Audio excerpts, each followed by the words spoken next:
Merhaba sevgili arkadaşlar, Bir Yumakla Gelenler YouTube kanalıma hoş geldiniz. Bugün sizlere bu önümde görmüş olduğunuz telefon çantalarının yapımını anlatmaya çalışacağım. Videomuzu bu renkle çektim. Ben hani fazladan böyle bir renk daha örmek istedim. Çünkü çok güzel, örümü çok zevkli bir model, keyifli bir model ve yazın özellikle yazın kullanılabilecek çok güzel bir aksesuar olduğunu düşünüyorum. Çocuklarınıza yapabilirsiniz, kendinize yapabilirsiniz, kombin olarak yapabilirsiniz, hediye edebilirsiniz, satışını yapabilirsiniz. Bu çantalar kesinlikle bu yazın favorisi olmaya aday arkadaşlar. Çok kullanılım açısından şöyle gösterelim bakalım. Ön kısmında motif kısmımız var ve böyle bir cep kısmımız var. Bu cep kısmına istediğinizi koyabilirsiniz. Mesela şöyle gözlük koyabilirsiniz arkadaşlar. İşte gözlük, kart koyabilirsiniz. Hani cüzdan almayacaksınız. Kartınızı koyabilirsiniz. Paralarınızı koyabilirsiniz. Bu kısımda bakın arka kısmında da yine aynı şekilde cep detayımız var. Oldukça kullanışlı bir model. Düğmeli olarak hazırladım. Şöyle çıkaralım. Bu kısma isterseniz telefonunuzu koyabilirsiniz. Şöyle bakın telefonunuzu koyarsınız. Gayet kullanışlı, geniş, iç hacmi de geniş bir model. İstiyorsanız eğer hani içine astar dikmek istiyorsanız astar da dikebilirsiniz ama bence hiç gerek yok. Bu haliyle kesinlikle çok güzel. Burada da böyle ayarlanabilir bir bağcık olarak hazırladım. Bu kısım bakın bu şekilde oynuyor. Eğer diyelim ki yaptınız, biraz esneme payı oldu bağcığınızın. Malzemelerinizi koyduğunuzda bu şekilde ayarlayabilirsiniz. İki tarafında da yine aynı şekilde hazırladık. Ve telefon çantalarımız bu şekilde. Umarım sizler de beğenirsiniz ve keyifle örersiniz. Elimden geldiğince en iyi şekilde ve en kolay anlatımımla anlatmaya çalıştım. Eğer takıldığınız bir yer olursa mutlaka yorumlarda sorun. Kanalıma abone olmayı, bildirimleri açmayı ve yorumlarınıza da destek olmayı unutmayın. Her bir yorum ve beğeni bizler için çok önemli. Ne kadar çok beğeni ve yorum olursa o kadar çok video gelir arkadaşlar. Videolarımı da başkalarına gönderirseniz etkileşim açısından bu bizim için çok önemli. Evet, şimdi isterseniz videomuzun modelimizin yapımına geçelim. Arkadaşlar telefon çantamızın yapımına başlıyoruz. Öncelikle motif yaparak başlıyoruz. Ben bir tane motif hazırladım. İkinciyi de beraber hazırlayacağız. İstediğiniz renkleri kullanabilirsiniz. Benim tanıtımda gördüğünüz gibi böyle farklı farklı renklerle hazırladım. Siz de elinizde olan iplerinizle istediğiniz renklerle hazırlayabilirsiniz. Şimdi sihirli halka yapıyorum. Ve sihirli halkamın içerisine öncelikle 1, 2 ve 3 tane zincir çekiyorum. Evet, 3 zincir çektim. İçerisine zincirim dahil 12 tane trabzan yapacağız. Bunu da şöyle alalım kenara. Evet, bu bir tane normal trabzan yapıyoruz. İkili trabzan. 2, 3, 4, 5, 6,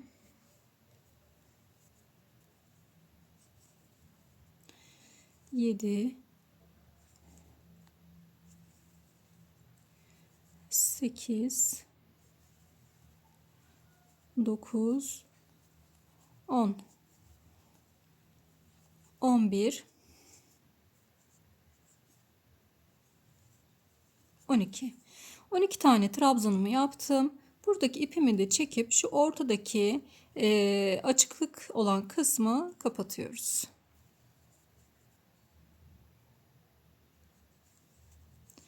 Ve şuradaki ilk zincirimin tepe noktasıyla birleşimimi sağlıyorum. Bir zincir çektim ve burada ipimi keseceğim. Evet, bu renkle işim bitti. Bunu kaldıralım. Şimdi şu yaprakları için sarı hardal rengimi alıyorum.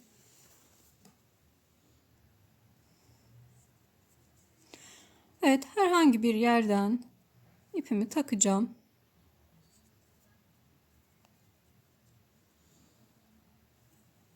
Alıyorum. Şöyle bir zincir çektim.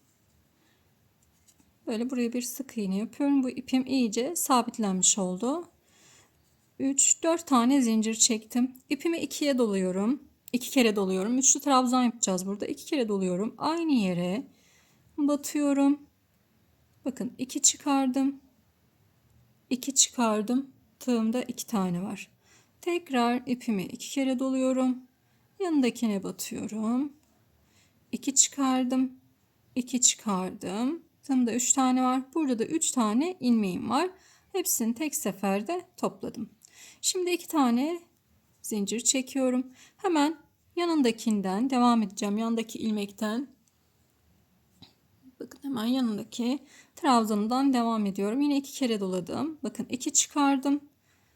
2 çıkardım. Tığımda 2 tane var. Bunları bekletiyorum. 2 kere doluyorum. Aynı yere tekrar batıyorum. 2 çıkardım. 2 çıkardım. Tığımda 3 tane var. Bunları yine bekletiyorum. Çünkü burada 2 tane ilmeğim var. Tekrar ipimi doluyorum. Aynı yere tekrar batıyorum.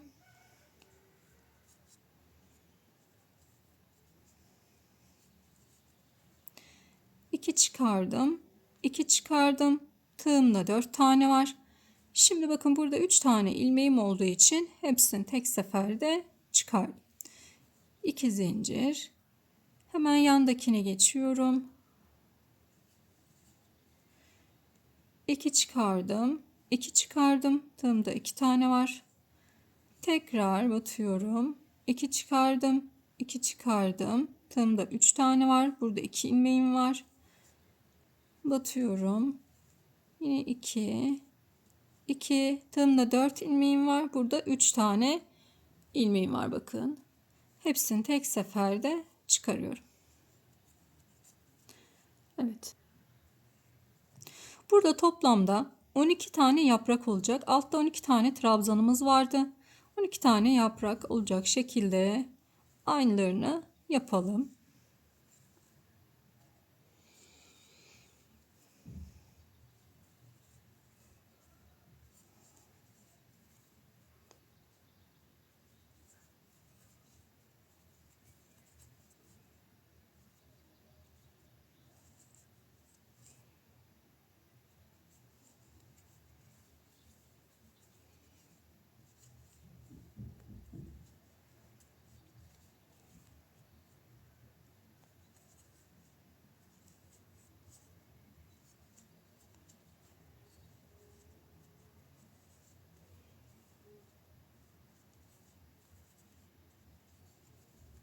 Evet, sıra sonuna kadar gelelim.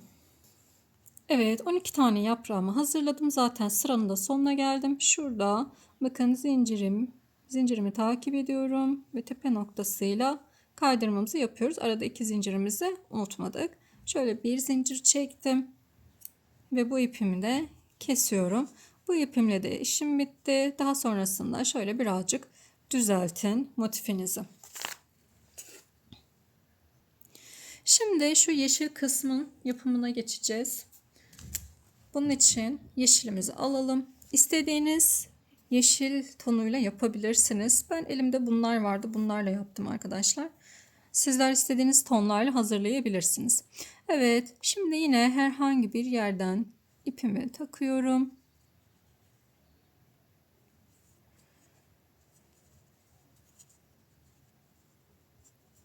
Şöyle bir zincir çektim. Şimdi burada bakın buraya 3 tane trabzan yapacağım. 1, normal ikili trabzan yapıyoruz. Bakın 2, 3 tane trabzan yaptım. İpimi doluyorum. Zincir çekmedim. Yanındaki boşluğa geldim. Buraya da yine 3 tane ikili trabzan yapıyoruz. Bir kere doluyorum. Batıyorum ve ikili trabzan yapıyorum. Şimdi yan yana 2 tane böyle trabzanla 3 tane trabzan olan 2 öbeğimiz oldu. Şimdi ipimi 2 kere doluyorum. Bu yandaki boşluğa geliyorum. Ve üçlü trabzan yapıyorum. Yani 3 kere de çıkıyorum. Tekrar ipimi 2 kere doladım.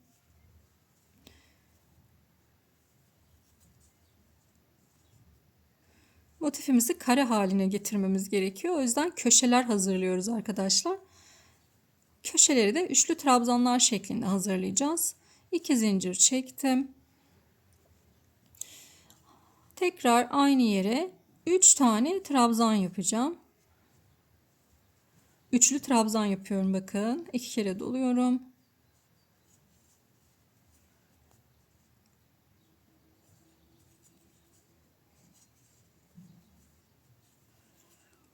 Evet, bu şekilde köşemizi oluşturduk. Şimdi bir kere doluyorum. Yanındakine 3 tane ikili trabzan yapıyorum. 1, 2, 3. Tekrar yanındakine aralarda zincir çekmiyorum. 1, 2, 3. 3 tane yaptık. Yine yan yana 2 tane öbeğimiz var. Tekrar 2 kere doluyorum. İkinci bir köşeyi hazırlamam gerekiyor. 4 tane köşemiz olacak çünkü. Yine üçlü trabzan yapıyorum. 2 kere doladım. 3 tane üçlü trabzan yapacağım burada. 2 kere doluyorum. Ve 3 kere de çıkıyorum. 2 zincir.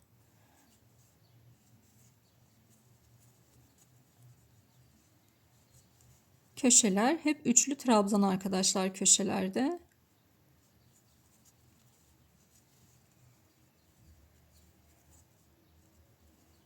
Evet, köşemizi yaptık. Geçiyoruz. Normal 3 tane trabzan yaptığımız yere ikili trabzan. 2, 3. Yandakine geçiyorum. 1,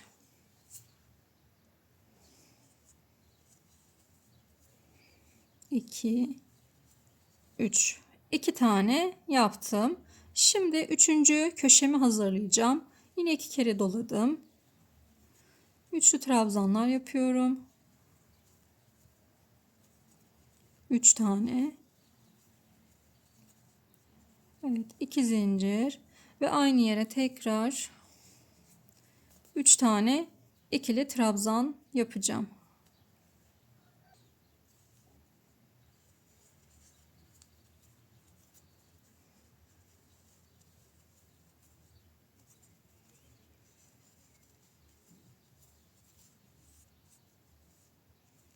Evet, köşemizi hazırladık. Şimdi 2 tane öbek yapacağız. 1 normal trabzan yapıyorum.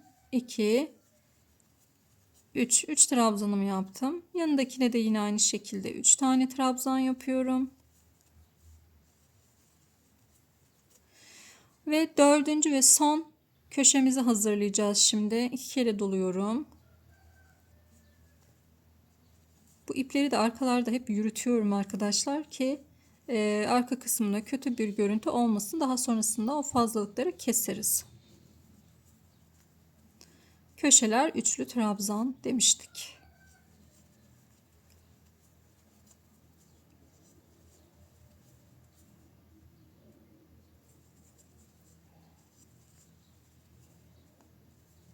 Evet, şimdi burada ilk başlangıcımızda zincirimizle bağladım. Bir zincir çekiyorum. Bu iple değişim bitti. Bunu da kaldırıyorum. Motifimizin 3. sırasında hazırlamış olduk. Şimdi diğer rengimi alıyorum. En kenarın rengini alıyorum. Herhangi bir yerden yine ipimi takacağım. Şuradan bakın, köşenin hemen yanından takayım. Şuradan takalım. Evet, bakın burada bir köşe hazırlamıştık. Bu köşenin hemen yandaki köşe ile birlikte bakın 3, 2 zincir, 3, burası bir köşe ve şurada da 3 tane trabzanım var. İkili trabzanım var. Onun hemen arası, bu geçişteki yer. Buraya ipimizi takacağım. Evet. Burada 3 tane trabzan yapacağım. Önce bir tane zincir çekiyorum. Bunu trabzan olarak saymayacağım. Şimdi 3 tane trabzan yapıyorum. Bir, ikili trabzan. Bu sırada hep ikili trabzan yapacağız. Hiç üçlü trabzanımız olmayacak. Evet. Yandaki boşluğa geliyorum. Bakın 3 tane trabzanım var ve hemen şurada geçiş yapmış olduğumuz yer. Buraya yine 3 tane trabzanımı yapıyorum. 3. Geliyorum buraya. 3 tane trabzanım var. Hemen burada köşeye geçiş olan yerde yine bir boşluğum var. Buraya yine 3 tane trabzan yapıyorum. 3. İpimi doluyorum. Köşeye geldim. Bakın trabzan yapacağım. Köşede yine 3 tane trabzan yapıyorum. 2, 3, 2 zincir ve yine aynı yere 3 tane trabzanımı yapıyorum. İpimi doluyorum. Geldim buraya. Bakın buraya atladım. Yani şu 3 tane trabzanımı geçiyorum. Zaten bu köşe. Şuraya geldim. Buraya yine 3 tane trabzan hazırlayacağım. 1 2 3. 2 trabzan, 2 üçlü trabzan, 2 bebek arasındaki boşluk. Buraya yine 3 tane trabzan hazırlıyorum. 1 2 3. Evet.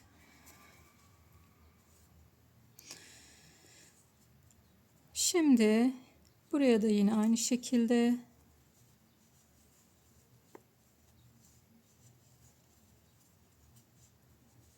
geldik köşeye. Köşeye de 3 tane ikili trabzan yapıyorum. 2 zincir ve aynı yere tekrar 3 tane ikili trabzanımızı yapıyoruz. Buraya geliyorum. Kenara 3 tane trabzan yapıyorum. Bakın. 1 2 3. Bu üçlü öbeğim hemen burada bir boşluğum var. Burası. Şimdi motifimizi bu şekilde bitirelim arkadaşlar. Aynı şeyleri yapacağız. Bakın altta 2 tane 3 trabzanlı öbeğimiz varken üstte 3 tane öbek oluyor. Yani motifimiz her defasında, her sırada birazcık büyümüş oluyor. Birer sıra. Köşeye geldim.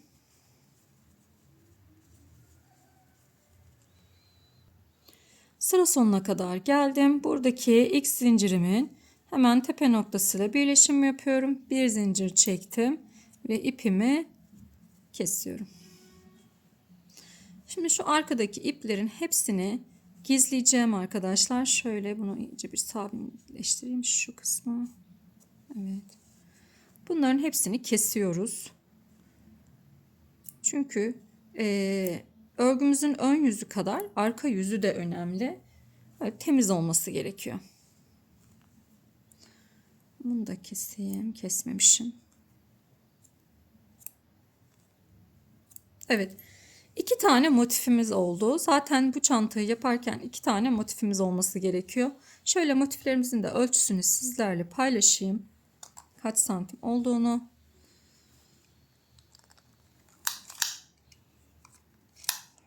Bakın yana doğru 10,5 yani 10,5-11 santim gibi arasında bir ölçüsü var. Burası da aynı şekilde. 11 santim diyebiliriz arkadaşlar. 10,5-11 santim gibi diyebiliriz biz bunun ölçüsüne. Şimdi 2 tane motifimizi bu şekilde hazırladık. Şimdi diğer kısımların hazırlanmasına geçeceğiz. Öncelikle 20 tane zincir çekiyorum. Yine şu kenarını hangi renk yaptıysak onunla devam edeceğim. Evet. Şimdi 20 tane zincirimi çekiyorum. 1, 2, 3, 4, 5, 6, 7, 8, 9, 10. Çok sık çekmeyin. 11, 12, 13, 14, 15, 16, 19, 20. 20 tane zincirimi çektim. Bunun üzerine 19 tane sık iğne yapacağım. Şimdi bakın hemen yanındakine buraya sık iğne yapıyorum. 1, her birine birer kere sık iğne yapacağım. 2, 3, 4, 5, 6, 7, 8, 9, 10, 11, 12, 12, 13,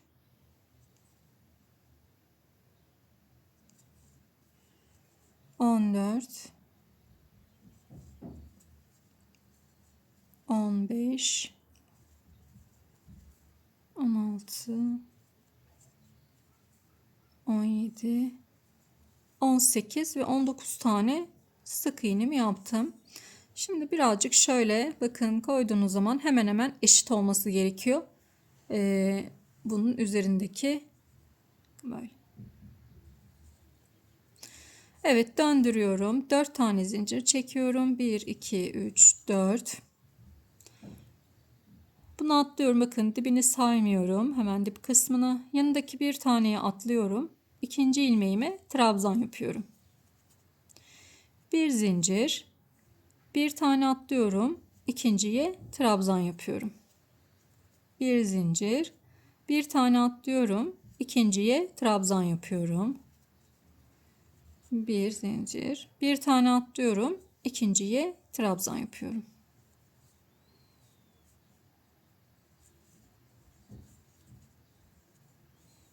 Bir tane atlıyorum. İkinciye trabzan yapıyorum.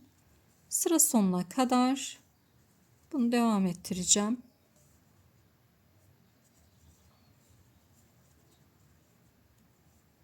Bir tane atlıyorum. Sonuncuya yine trabzan yapıyorum.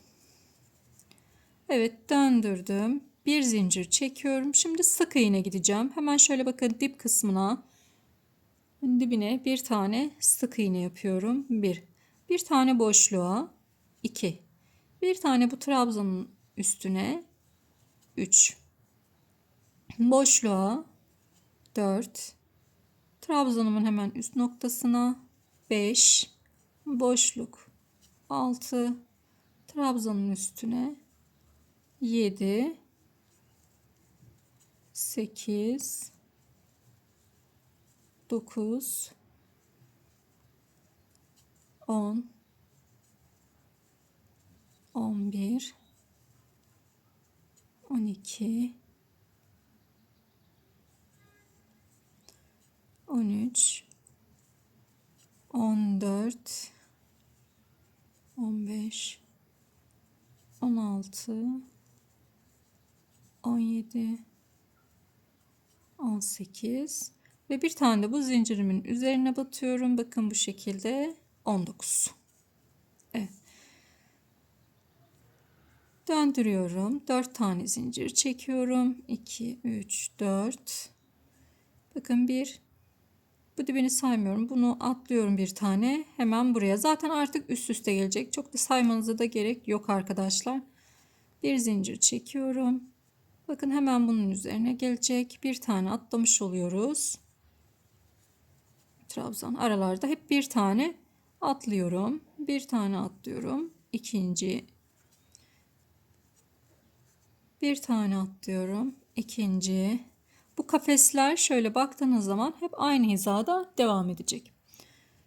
Bir zincir, bir tane atlıyorum. Yanındakine. Bir tane atlıyorum. Yanındakine.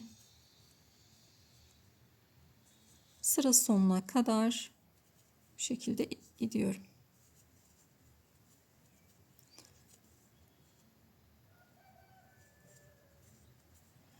Evet, şimdi bir zincir çektim, döndüm. Hemen bakın dip kısmına sık iğnemi hazırlıyorum. Bir tane oraya, bir tane boşluğa 2. Bir tane bu trabzanın üzerine 3. Bir boşluk 4. Bir trabzanın üzeri 5. Boşluk 6. Trabzanın üzeri 7.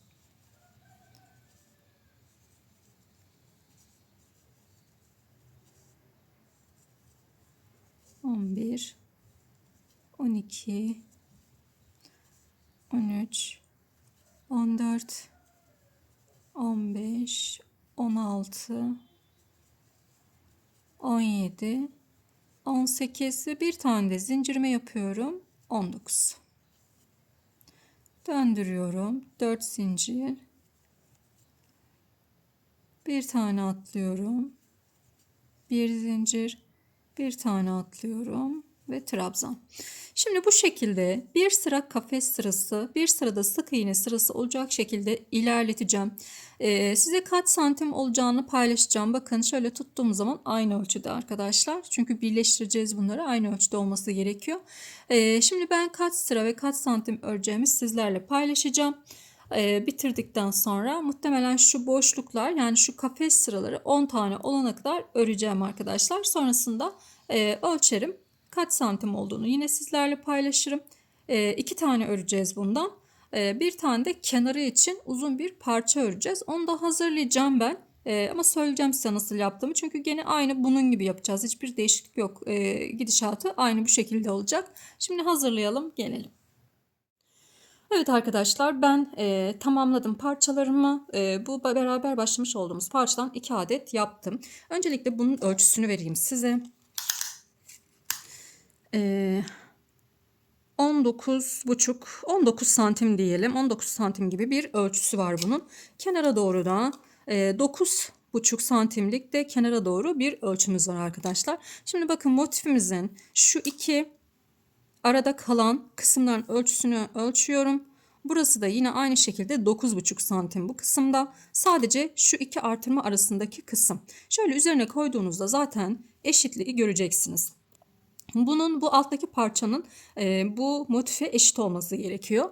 Evet, şimdi bir tane de böyle uzun bir parça hazırladım. 8 zincir çektim. 8 zincirin üzerine 7 tane sık iğne hazırladım. Bakın, 1, 2, 3, 4, 5, 6 ve 7. 7 tane sık iğne hazırladım. Üzerine aynı bunda başlamış olduğumuz teknik gibi 4 zincir çektim. Bir tane atladım. İkinciye trabzan. Bir zincir, bir tane atladım, ikinciyi trabzan, bir zincir, bir tane atladım, ikinciyi trabzan. Üst sırada sık iğne, daha sonra kafesler şeklinde toplamda şu kafes sıraları 26 tane olana kadar ördüm. Şöyle ölçü de vereceğim size. İplerimiz farklı olabilir. Hani sıra sayısından ziyade ölçüler daha önemli arkadaşlar. Bakın, şöyle bir ölçü vereyim. 47 santimlikte bir ölçümüz var. Şimdi ne yapacağız? Şimdi bunun düz kısmı bize bakacak ön tarafta. Motifimizi bunun üzerine yerleştiriyoruz. Bunun da düz kısmı şu şekilde duracak.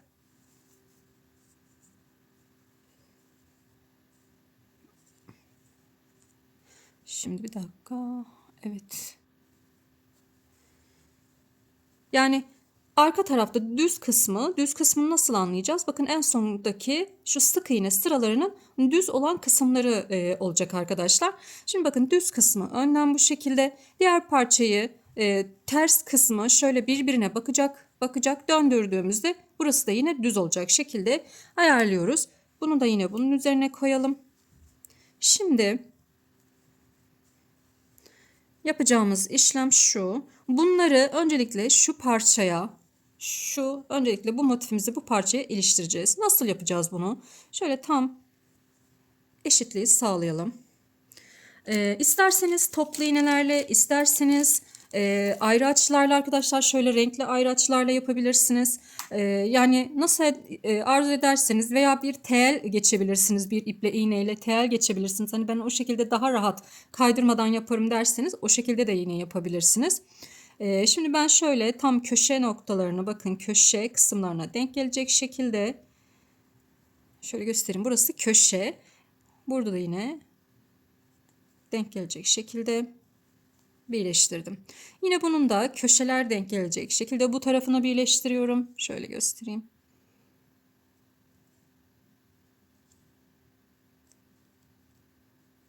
Evet. Şöyle ortaya da bir tane kaymasın diye. Dediğim gibi bu işlemi telleyerek de yapabilirsiniz. İğne ile kabataslak dikişler yaparsınız. Bu şekilde telleyebilirsiniz. Şimdi bakın, şu üst kısımda motifimiz 1, 2, 3, 4 tane kafesimiz kalacak. O şekilde ayarlıyorum. Hemen buradan şuradaki köşe kısmını hemen buradaki sık iğne sırasıyla ayarlıyorum. Bakın, üstü hemen kafes. 1, 2, 3, 4 tane kafesimiz kalmış olacak. Bu tarafı da yine aynı şekilde yapalım. Yine buranın köşe kısmından, buranın da sık iğne kısmından, buraların eşit olması gerekiyor. Şöyle araya da bir tane.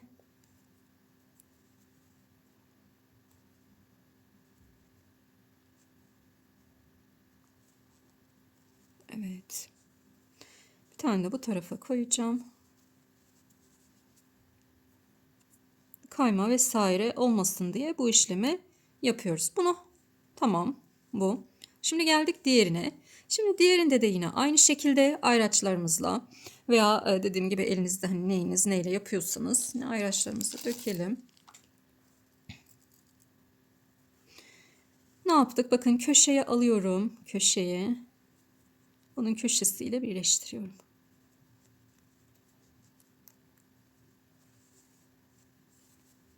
Bu çantada biraz zorlanacağınız kısım bu kısım arkadaşlar.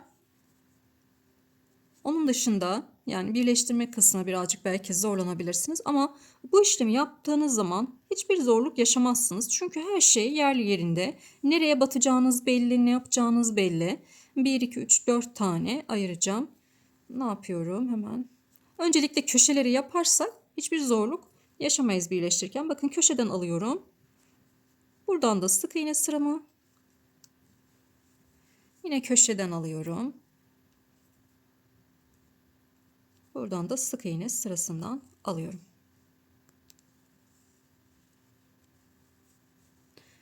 Evet, şimdi şöyle ortadan bir yerden de yine alalım.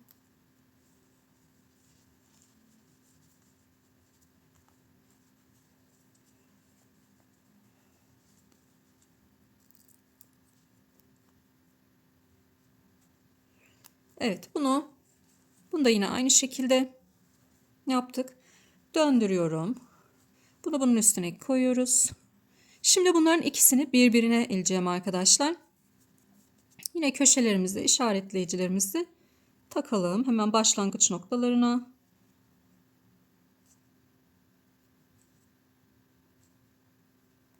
Evet. Şimdi burada bakın üst üste gelirken boşluklar, bu kafes kısımları üst üste gelmesi gerekiyor. Ona dikkat edeceğiz.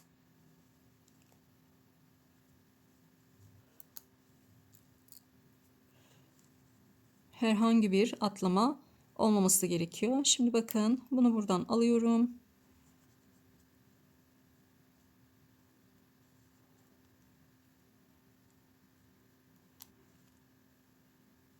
Burada tabii ki ben bir hata yaptım arkadaşlar. Şimdi onu düzelteceğiz. Bu parçayı kullanmadık. Şimdi şunların ikisini sadece şu iki parçayı birleştirdik ya sadece bu ikisini şu anda çıkarıyorum. Bu parçayı yok ettik. Şimdi bunda yine düz kısmı, bakın düz kısmı şöyle öncelikle bu tarafı birleştirelim. Bu uzun parçayı tuttum. Öncelikle bu ön parçamda bunu birleştireceğim. Şimdi evet, başlangıç noktalarını birleştiriyorum.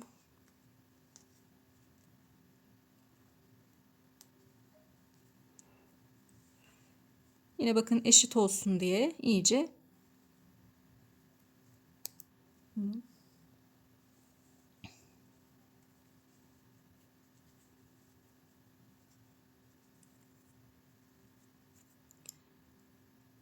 burada üçünü birden. Evet. Şimdi bakın şuradakini çıkarıyorum. Tam çıkarmıyorum daha doğrusu. Şöyle eşitliği sağlayacağım.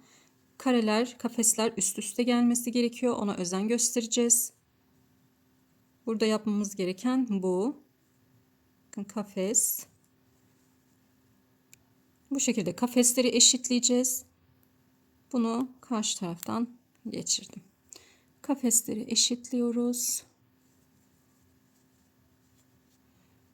Şunu şöyle karşı taraftan da geçiriyorum. Evet. Evet, şimdi bakın bu tarafı yaptık. Şimdi bunun üzerine koyuyorum. Ve diğer tarafı da yine aynı şekilde yapacağım. Her bir tarafına bunun bu şekilde yapmamız gerekiyor arkadaşlar. Yine burada da şöyle bakın üst üste gelecek.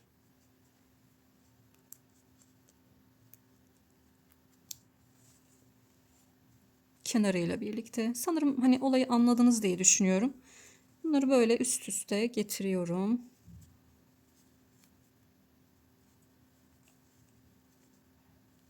Evet. Aynı şekilde hizalayıp getiriyoruz. Şimdi bunu döndüreceğiz ve yukarıya doğru yine aynı şekilde bakın buradan döndürüyorum ve yukarıya doğru aynı şekilde yapacağız. Eşit gelmesi için üstten aşağı yapın, yani bu şekilde çekin arkadaşlar, döndürün. Buradan itibaren şöyle göstereyim. Şimdi bakın şöyle getirin.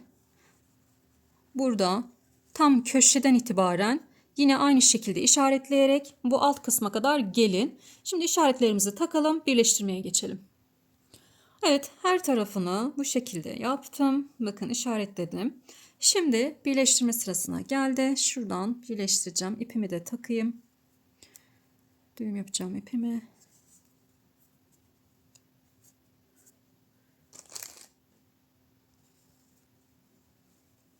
Evet. Şimdi en son bir zincir çekmişim ben. Onu söküyorum. Şöyle yakınlaştıralım. Tam karşılıklı olarak eşit bir şekilde birleşimimizi yapıyoruz. Bakın bunun karşısında sık iğne sırasına birleşimimi yapıyorum. Şöyle bir tekrar.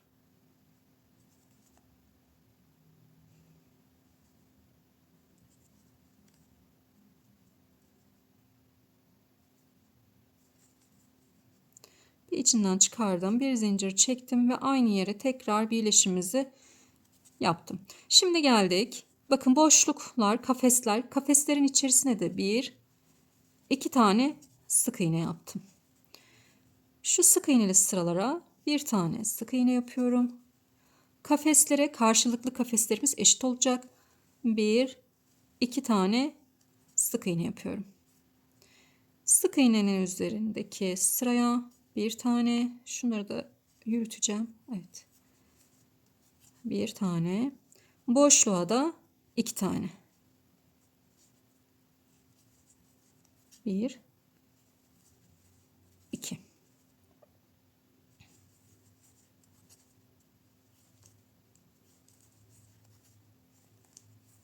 İki. Şimdi bakıyorum, geldim buraya, cepli olan kısımdayız. Yani buradaki bu 3 tane olan parçayı birlikte öreceğiz. Şimdi şunu çıkarıyorum.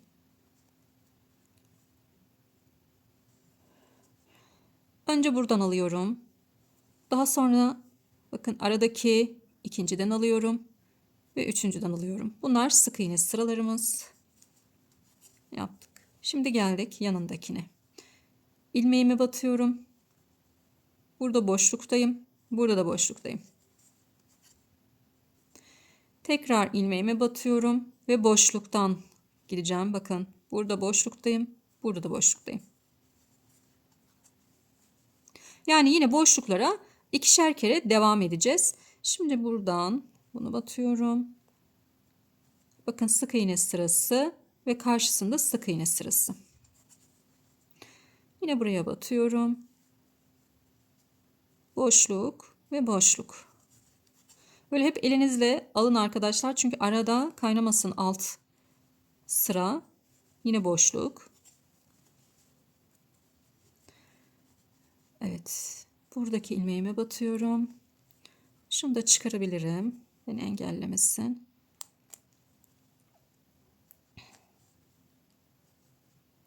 Bakın ilmeğime battım. Burada sık iğne. Burada da yine sık iğne. Bunları taktığımız zaman nerede nereye batacağımızı bilebiliyoruz böylelikle. Evet bakın. Burada boşluk, boşluk.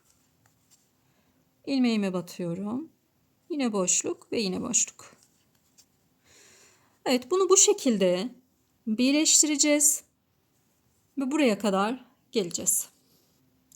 Şimdi burada köşeden dönerken arkadaşlar köşeye bakın birden dönersem eğer burada bir toplama olacaktır. Siz de kendiniz elinizde ayarlayın. Burada 3 tane aynı yere battım ve eşitliğimi sağlamış oldum arkadaki parçalarla. Yani bu köşe dönüşlerini siz kendiniz elinize göre ayarlamanız gerekiyor. Yani bir tane de eğer dönerseniz burası çok toplar. Onun için burada böyle 1, 2, 3 tane yaparak birleştirmemi yaptım. Bakın bu şekilde. Onu da söylemiş olayım dedim. Baş kısma kadar geldim. Şimdi burada bakın batıyorum. Baş kısım dedim şu başlangıç ağız kısmı arkadaşlar. Burada kaydırma yapacağım. Batıyorum, kaydırıyorum. Yandaki ilmeğe batıyorum. İçinden çıkarıyorum. Batıyorum, çıkarıyorum.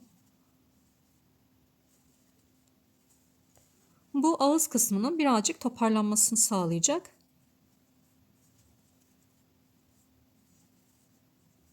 Cep kısımlarında da yine aynı işlemi yapacağız.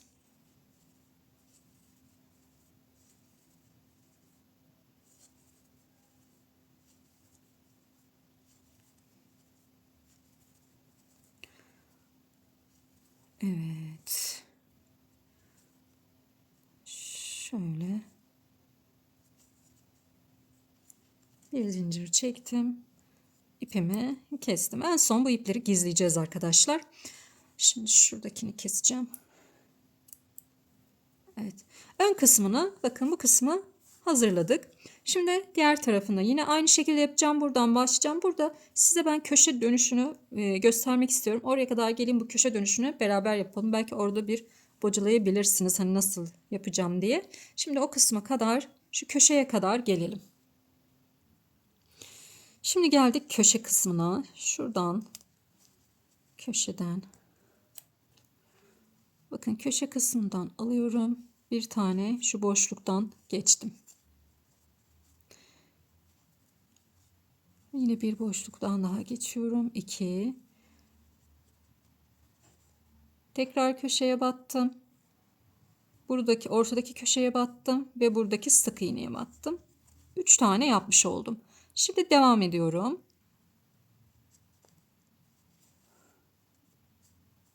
Burada boşluk var, bakın boşluğa geldim. Her bir ilmeğime yine aynı şekilde birer kere. Buradan da bir ilmek alıyorum.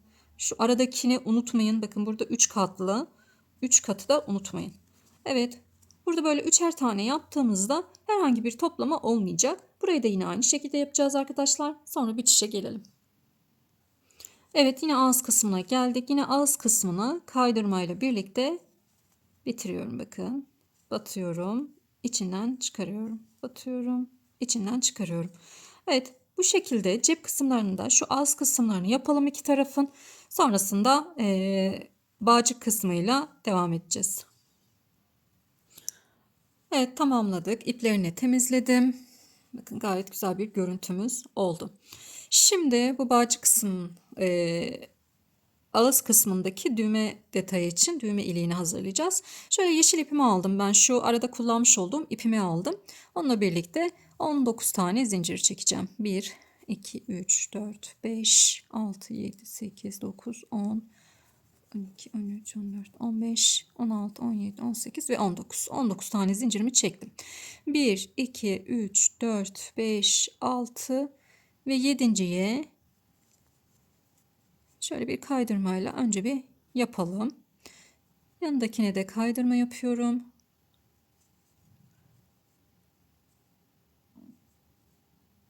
Kaydırdım. Şimdi düğmemi alacağım. Kullanacağım düğmemi. Bakayım nerede? Burada. Düğmemi alayım. İçinden geçiyor mu bir bakacağım. Eğer geçmiyorsa, evet geçiyor. Benim için yeterli. Eğer düğmeniz geçmiyorsa buraya sökün, 7 tane de 8.'ye batın, 9.'ya batın. O şekilde yapın arkadaşlar. Şimdi bunun üzerine kaydırmayla devam ediyorum. Bakın her bir ilmeğime batıyorum ve kaydırıyorum. Her bir ilmeğime batıyorum, kaydırıyorum.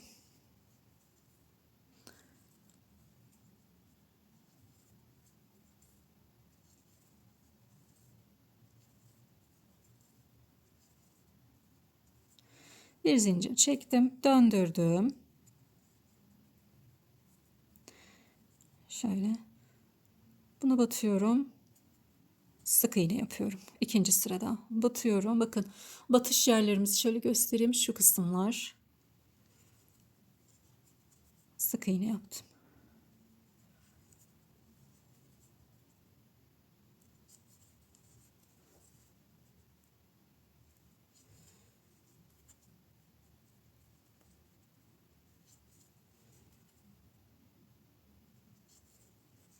Başa kadar ilerliyorum bu şekilde.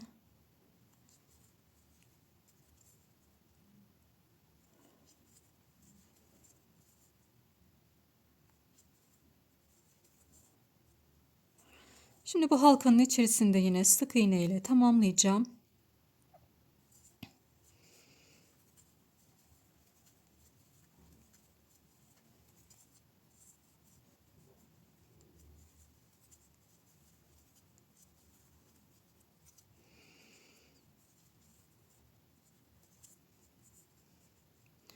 Evet, en sonda da buraya batıyorum ve kaydırmayla tamamladım. Bir zincir çektim. İpimi kesiyorum. Bu ipi yine arka kısımda gizleyeceğiz. Evet, şimdi bu parçayı bunun üzerine dikeceğiz. Evet. Şimdi bakın böyle olacak. Bu şekilde. Arka kısmından düz kısmı öne gelecek. Ön tarafa gelecek. Bakın arka ters kısmı burası. Düz kısmı da burası böyle öne gelecek. Şimdi şuradan dikeceğiz bunu. Kafes sırası hemen altından dikeceğim. Böyle bakın buradan ve eşit dikmemiz gerekiyor. Burada toplamda 1, 2, 3, 4, 5, 6, 7, 8, 9 tane kafesimiz var. O zaman 1, 2, 3, 4 buradan sayıyorum. Tam ortalıyorum onu. 1, 2, 3, 4 tane de bu tarafta var. Tam 5. şu ortadaki kutucuğumuzun üzerine sabitliyorum. Ve buradan bunu dikiyorum.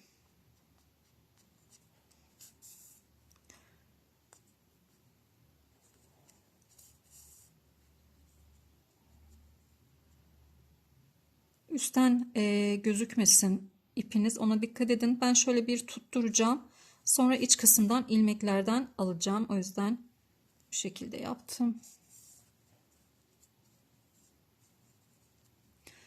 Şimdi bakın iç kısmı döndürdüm. Şöyle. Evet, burada şöyle ilmeklerden alarak ilerleyeceğim. İyice bunu buraya sabitleyeceğiz.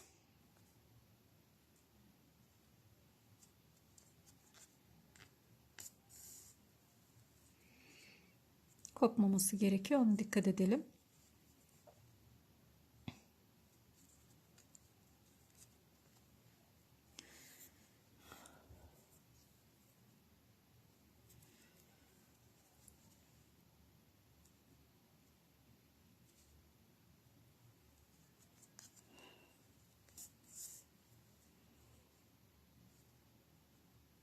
İyice sabitliyoruz arka ilmeklerinden alarak. Evet. Şimdi düğüm yapacağım.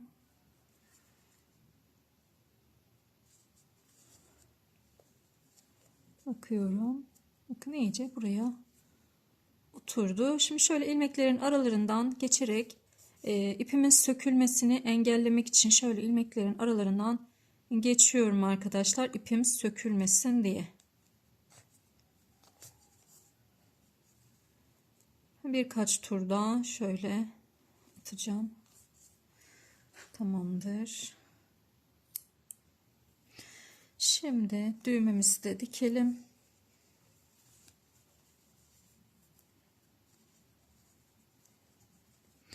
Düğmemizi de 1, 2, 3, 4 tam şöyle ortaya dikeceğim. Onu da yine dikelim. İç kısımdan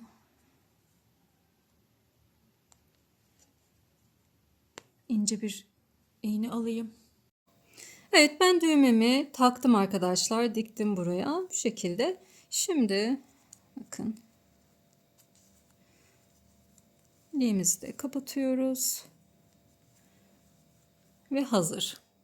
Evet, şimdi bağcık kısmına geçelim. Bağcığımız için bir numara, yarım numara büyük bir tığ aldım. Birazcık kalın olmasını istedim ama tığınız yoksa aynısıyla da devam edebilirsiniz.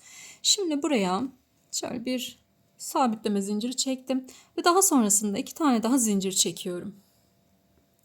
Evet, iyice de yakına aldım ki net bir şekilde görebilin arkadaşlar. Şimdi 2 tane zincir çektim. Zincirlerimizi çok sıkı çekmemeye çalışalım. Benim bu ikincisi mesela biraz sıkı olmuş. Şöyle. Evet, şimdi yanındakine, dibine değil yanındakine sık iğne yapıyorum. ve çok da sıkmayın. Şimdi bakın şurada tam şu bel kısmında bir çıkıntı var. Görüyor musunuz şunu? Döndürüyorum örgümü ve bu çıkıntıdan tığımı geçiriyorum ve burada bir tane sık iğne yapıyorum. Bakın hiçbir şekilde zincirimi sıkmıyorum. Sıkarsam çünkü bu kısımlara sık iğnelerimizi yapamayız, batamayız. Şimdi bakın burada yine görünüyor, görüyor musunuz? Hemen bel kısmında şurada gözüküyor. Döndürüyorum. Burada 2 tane alıyorum. Bakın ikinci de burada. 1 2 ilmek şeklinde var. Çıkarıyorum. Zincirimi çektim. Bakın 1 2 hemen burada yine belli. Şöyle iğneyle göstereyim. Bel kısmında 2 tane ilmeğimiz var. Bizim işimiz bu kısımlarla. Hemen buraya batıyorum. Sık iğnemi yapıyorum. Yine bakın burada 2 tane döndürüyorum. Her defasında döneceğiz. Aldım. Döndürüyorum. Bakın yine burada. Sıkı yapmadığım için hemen nasıl tığım rahatça girebiliyor arkadaşlar, bakın. Döndürüyorum. Zaten birazcık daha böyle ilerlediğinizde zaten görüyorsunuz kendini belli ediyor burada. Şu ikisini bir alıyoruz. Bakın 1 2 tane var burada. Döndürüyorum.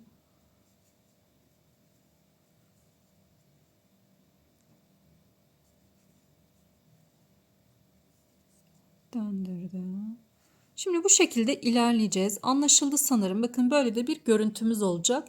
Bu şekilde ilerleyeceğim. Ne kadar örmem gerekiyor? Boyunuzu ölçün. Yani böyle boyundan çapraz bir şekilde yan tarafa genelde asılıyor bu çantalar. Eğer o şekilde yapacaksanız ölçmeniz gerekiyor. Ne kadar olduğunu. Çocuğunuza yapacaksınız. Çocuğunuzu ölçmeniz gerekiyor. Boy kısmını o şekilde yapacaksınız. Biraz ayarlanabilir bir bağcık yapacağım bu kısımlarda. Hani uzun gelirse kısaltabilirsiniz diye. Ben 1 metre 30 santim gibi bir ölçü yapacağım. Şimdi o kısma kadar gelelim. Yani sizler de hani kaç santim istiyorsanız o kadar örün. Ben 1 metre 30 santim öreceğim. Sonrasında devam edelim. Evet, ben ördüm. Bakın 1 metre 30 santim kadar ördüm. Şimdi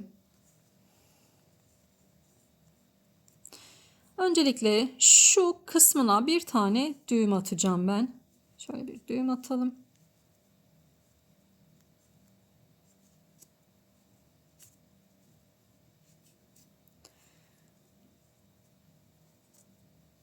Evet. İyice de sıkıştıralım açılmasın. Şunu da yok edeceğim buradan. Bakın iğneye taktım. Şöyle kısımlarda bunu yok edeceğim.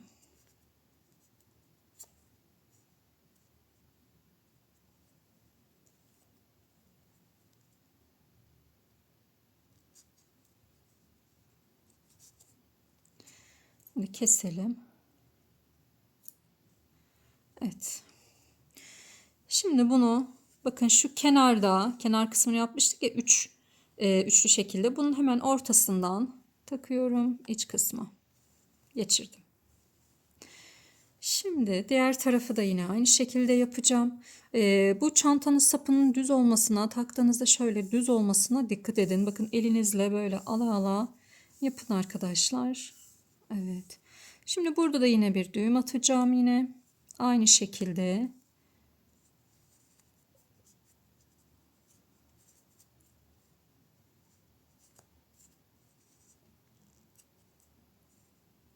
İyice de sıkıştırıyorum. Açılma olmasın. Bunu da yine iğne yardımıyla yok edelim. Evet. Şimdi bunu da yine buradaki 3 tanenin şöyle içinden geçiriyorum yukarıya doğru. Şimdi burada ayarlanabilir ölçü demiştim. Şöyle 2 tane parça ördüm. 8 tane sık iğne üzerinden 3 sıra ördüm arkadaşlar. 8 zincir çektim, 9 zincir çektim. Üzerine 8 tane sık iğne yaptım ve 3 sıra bu şekilde ördüm. 2 tane parça hazırladım ve keserken de bunları bu şekilde uzun olarak bıraktım. Şimdi nasıl yapacağız bakın. Şöyle bunu tutuyorum. Düz kısmı şu ilk başlamış olduğumuz yere bakıyorum. Üst tarafta olacak. Şöyle ikisinin içinden bakın bu şekilde ikisini kavruyorum. Ve bunları birleştireceğim.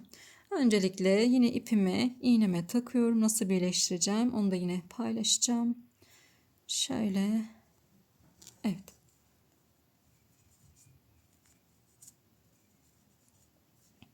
Şimdi karşılıklı olarak alacağız.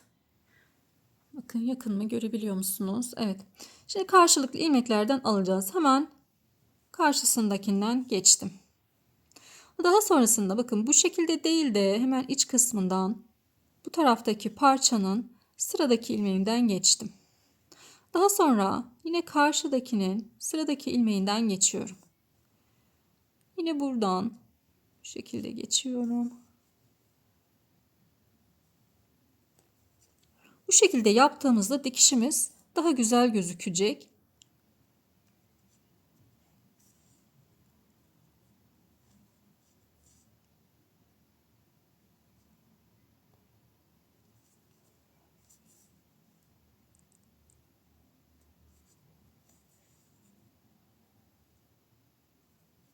Evet, sonuna kadar geldim. Şimdi burada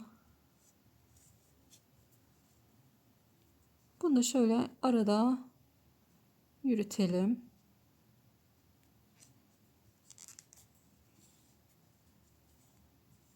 Belli olmayacak şekilde ilmeklerin aralarından yürütüyorum.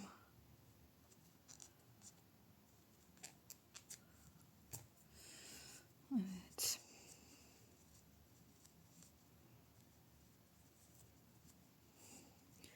İpimizi keselim. Şimdi bakın bunun amacı ne? Şimdi bunu düğüm yapmıştık burada. Şöyle çektiğimizde bu bunun içinden çıkamayacak. Eğer eliniz genişse hani gevşekse 7 tane sık iğne üzerinden yapın. Yani burayı iyice kaplaması gerekiyor. Bu bunun içinden geçmemesi gerekiyor arkadaşlar. Şöyle bakın bu şekilde uzuyor. Bunu çekiyorsunuz, kısalıyor. Buradaki olayı siz ayarlayabilirsiniz. Diğer tarafı da yine aynı şekilde birleştirelim ve son haliyle gelelim. Evet arkadaşlar son halimiz bu şekilde. Gerçekten çok güzel bir model oldu. Tam böyle yazın takıp elbiselerinizin üzerine cinslerinizin üzerine takıp giyip gidebileceğiniz çok şık bir model oldu. Ben yine bakın şu şekilde grilisini de hazırladım. Şöyle göstereyim. Şöyle yan yana koyalım. Böyle farklı renklerde de hazırladım. Bu da çok güzel oldu. Çok beğendim. İstediğiniz renklerde hazırlayabilirsiniz. Kullanım amacı başta nasıl kullanıldığının küçük bir videosunu çekip yine paylaştım. Orada görebilirsiniz. Çok çeşitli. Hem ön kısmında cep kısmı var hem arka kısmında cebi var. İç telefon koyma yeri var. İstediğiniz şekilde değerlendirebilirsiniz. Böylelikle bir videomuzun daha sonuna gelmiş olduk. İzlediğiniz için teşekkür ediyorum. Yapan herkese kolay gelsin. Kanalıma abone olmayı, bildirimleri açmayı, yorumlarınıza da destek olmayı unutmayın. Hepinize sağlıklı günler dilerim.